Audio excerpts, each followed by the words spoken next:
আজ আমি তোমাদেরকে ক্লাস 2 এর বাংলা বই থেকে একটা গল্প পড়ে শোনাবো। গল্পটি পণ্ডিত বিষ্ণু শর্মা রচিত পঞ্চতন্ত্রের গল্প থেকে নেওয়া হয়েছে। গল্পটির নাম বোকামির ফল। পাহাড়ের তলায় ঘন বন, বনের মধ্যে ছোট একটা পুকুর। পুকুরটা ছোট হলেও তার জল খুব পরিষ্কার ও শীতল, আর তাতে ফুটে থাকতো কত পদ্ম ফুল।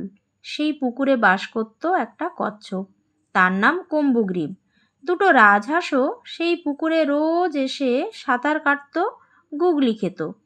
কম্বুগ্রীবের সঙ্গে রাজহাঁস দুটোর খুব বন্ধুত্ব হয়ে গিয়েছিল। তারা কম্বুগ্রীবের কাছে দূর দূর দেশে উড়ে বেড়ানোর কত গল্প করত।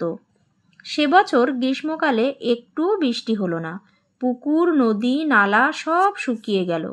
কম্বুগ্রীবদের পুকুরটারও জলও শুকিয়ে এলো। কম্বুগ্রীব খুব দুশ্চিন্তায় পড়ল। সে এখন কোথায় যায়?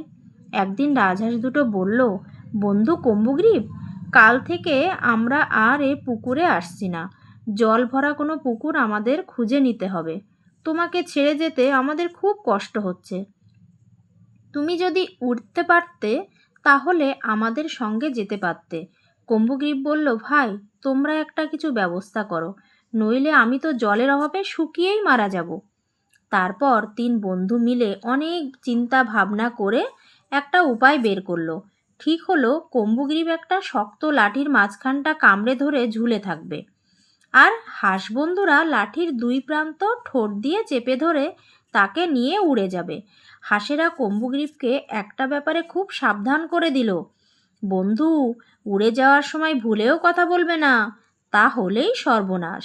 কম্বুগ্রীব বলল, সে ব্যাপারে তোমরা নিশ্চিন্ত থাকো। এই বলে সে লাঠির মাঝখানটা কামড়ে ধরল, আর রাজহাঁস দুটো লাঠির 2 প্রান্ত ঠোঁটে চেপে ধরে কচ্ছপকে নিয়ে উড়ে চলল। তারা যখন একটা গ্রামের উপর দিয়ে উড়ে চলেছে, তখন একদল ছেলে সেই অদ্ভুত কাণ্ড দেখে চেঁচিয়ে উঠল, ওরে দেখ দেখ, কি মজার কাণ্ড! দুটো হাঁস একটা কচ্ছপকে নিয়ে কেমন উড়ে চলেছে। হাঁসেরা উড়ে চলেছে, আর ছেলেগুলো তাদের সঙ্গে সঙ্গে হইচই করতে করতে ছুটে চলেছে। একজন চিৎকার করে বলল, কচ্ছপটা যদি পড়ে যায় তাহলে বেশ মজা হয়, ওটার মাংস দিয়ে দিব্যি বনভোজন করা যাবে। ছেলেদের ওরকম কথাবার্তা শুনে কম্বুগ্রীবের ভীষণ রাগ হলো। সে চেঁচিয়ে বলতে গেল, বেটারা ছাই খা। কিন্তু সে কথা আর বলা হলো না। বেটারা বলতে না বলতেই ধূপ করে মাটিতে পড়ে গেল। তখন ছেলেগুলোর সে কি উল্লাস! বোকাদের মরণ এরকমভাবেই হয়। এ কথা বলে হাঁস দুটো সেখান থেকে উড়ে চলে গেল। গল্পটি শুনে তোমাদের কেমন লাগলো সেটা কিন্তু অবশ্যই কমেন্টে আমাকে জানাবে। আর তোমরা নিজেরাও গল্পটি বাড়িতে ভালো করে পড়বে। আর গল্পের প্রশ্ন উত্তরগুলি আমি পরবর্তী ভিডিওতে তোমাদেরকে আলোচনা করে দেব, কেমন?